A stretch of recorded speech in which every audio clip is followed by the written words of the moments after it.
believers, brothers and sisters in faith, Assalamu alaikum wa rahmatullahi wa barakatuh.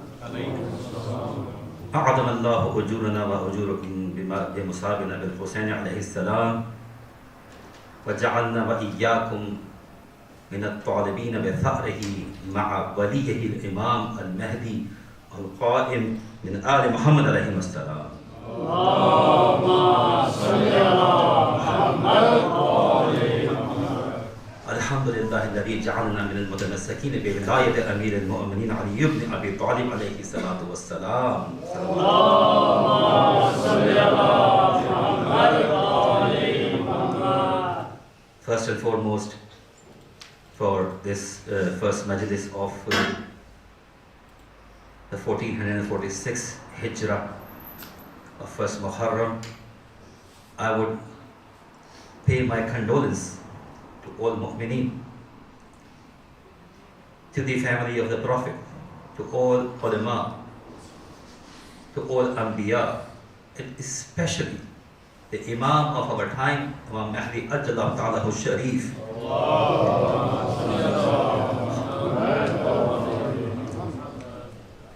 Over the greatest calamity for which we have been gathered here to commemorate, which is the martyrdom of Imam Hussain alayhi salatu wasalam, with his companions, with his children, with his brothers, in the plains of Karbala in 61st Hijrah. And also, join me to thank Allah subhanahu wa ta'ala that He has given us this opportunity. You know, this is not a common thing, it is not a very usual thing that we are gathered here. Sometimes they use in English the word like by luck, by chance. Nothing in life is by chance. We the believers, we do not say things like by luck, by chance. No.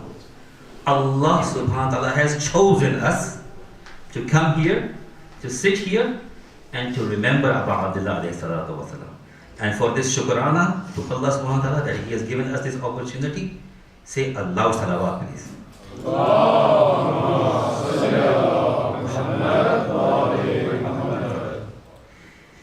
In this majlis, the ayat that I have been honored to recite in the beginning is from the Surah Al-Hajj. And we all know that Hajj was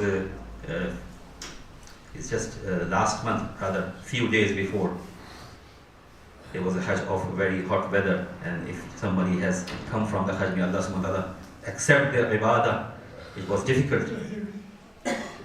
But this ayat is from Hajj, and those who have been to Hajj, mashallah, Allah subhanahu wa ta'ala accept their ibadah, and those who have not been there, may Allah subhanahu wa ta'ala make them mustati', that they can go on Umrah or Hajj, and they witness the signs of Allah by themselves. The ayat that I have recited from this Surah Hajj, is verse number 32, where Allah subhanahu wa ta'ala says, Bismillahir Rahmanir Rahim, ذَلِكَ, that, وَمَن يُعَظِّمْ شَعَائِرَ اللَّهِ, whoever respects, whoever pays ta'zeem. In Urdu we also use this word, ta'zeem. Whoever pays respect, whoever pays ta'zeem to what Allah subhanahu wa ta'ala? To sha'air Allah. Allah subhanahu wa ta'ala says, to the signs of Allah, to the symbols of Allah, alamat of Allah. Ya Allah, there is nothing like you. Laysa kamithli shay'un wa huwa sami'ul basir. There is nothing. We cannot compare Allah subhanahu wa ta'ala with anything, because Khaliq and Makhluk is different. But for the understanding purpose, there are objects, there are entities, there are days, there are personalities, there are places in the world that Allah subhanahu wa ta'ala gives nisbat towards Him. Everything is of Allah. We cannot say that this place is not of Allah. No. Everything is created by Allah subhanahu wa ta'ala. Everything is ayatullah. In that sense, that everything brings you back to Allah subhanahu wa ta'ala. For example, if I'm just focusing on this microphone or this telephone or this building, for example, if you go back to the reality of that object or that entity, you will go back to what? Ultimately, you will go back to the Creator. Like Imam Ali alayhi salatu wasalam said, that I do not see anything except I see Allah before it, Allah in it, and Allah after it. He sees nothing. Imam Ali is saying, I'm seeing nothing because Allah is the creator of everything.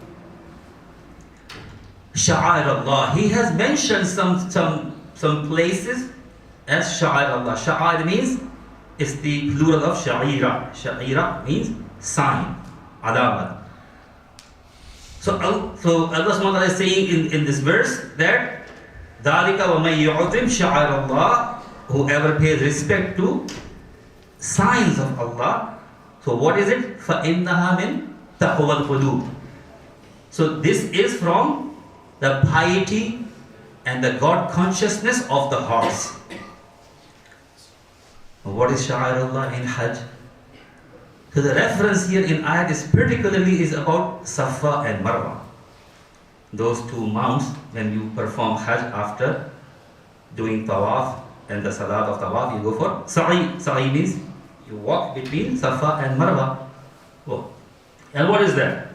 Basically, it is a copy or mimicking a family who sacrificed in the way of Allah subhanahu wa ta'ala. Allah subhanahu wa ta'ala manifested the actions performed by the family of Nabi Ibrahim alayhi salam, Bibi Hajar salamullah alayha, and that little child Nabi Ismail alayhi salam. The story of that family, the actions, the sacrifice of that family, Allah subhanahu wa ta'ala had manifested that into a rukun of Islam. Hajj is what? Whatever we do, Qurbani, Sa'i, Tawaf, Salat behind Maqam Ibrahim, is all what Nabi Ibrahim alayhi salam did. And those places where Nabi Ibrahim alayhi salam was performing, was giving these sacrifices, the children and old and young all know about that, the story of Nabi Ibrahim alayhi salam. That all the sacrifices that he done in Mina, or in Jabal Rahma, in Arafat, in Safa and Marwa, and there are different times. Imagine that when Nabi Ismail alayhi salam was just an infant, when he left his family in a desert like Makkah. Makkah was not a populated city, it was a desert at that time. Bi Abu Gia means there was no vegetation. It was just sand and rocks. And Nabi Ibrahim alayhi salam left his wife and his young baby who was born after an old age. I mean, he was like 80 plus years old. Imagine if someone is 80 plus years old and he doesn't have children and he gets a child. It's in itself a miracle. But even then, Allah subhanahu wa ta'ala asked him to leave this family in Makkah, which was not a city at that time, or for example, not inhabited by people. But what happens when the child was thirsty, no water was there, and the mother was just running from one mount to another in the search of water? And she was not complaining that why Nabi Ibrahim, why my husband has left me over here. Because it was Allah's decree, it was Allah's command. Allah subhanahu wa ta'ala manifested that as Hajj, and that He made those Safa and Marwa as symbol of Allah subhanahu wa ta'ala. Why? Because in the obedience of Allah subhanahu wa ta'ala, in the sacrifice towards Allah subhanahu wa ta'ala, that lady, that the baby Hajra, she was running for water. And we all know that the child did not die, and then the water gushed out from underneath of his feet, which is called Zamzam. So these places remind us of Allah subhanahu wa ta'ala. For example, you are driving towards London. Okay, you don't have navigator or anything, for example. But okay, now we have got electronic navigators. Let's say you don't have electronic navigators, and you don't even look at the signs of London, for example. Let's say your mobile is not working, then you are just, dependent on the signs, like road signs. That is not London. It says London 200 miles, London 150 miles. You know that you are driving towards London. So that board will be called Alamat of London, sign of London. It's not London itself. But that is so important that it will take you to your destination where you are going. Alamat, Sha'air Allah. That is not Allah. That is not Allah's house in that sense that Allah is living over there like Baytullah. No, because looking, that it's just like a sign, like symbol of London. It's not London itself. If you go to the sign and you sit down and you, mashallah, you say what a beautiful board it is, that's not London. You need to travel. Same goes with the Sha'ar Allah. Alamat of Allah is what? If you focus there, if you ponder and reflect what story is related with this Sha'ar Allah, then it will take you back to Allah subhanahu wa ta'ala. This Ada of Imam Hussain alayhi salam. MashaAllah, you are sitting here. One lady was walking or running between two mounds for a child, who's a child of a Nabi, who's a Nabi himself, and for the water, but that water came out. But still Allah subhanahu wa ta'ala made those mounds Sha'ar Allah. Look, come to Karbala in 61st Hijrah. A lady is also running. It's called Dillaz Nabiya. And she's running for a child of a Nabi. And who is an Imam? Who's Fakhr Ismail and son of Fakhr Ibrahim, who's dying of thirst. No one is giving him water. He's thirsty. Probably more thirsty, certainly more thirsty than Bibi Ismail alayhi salam. And he did not survive. Is it not Sha'ar Allah? Allah subhanahu wa ta'ala will not make this Sha'ar Allah, this sacrifice which is called Dhibh Azim.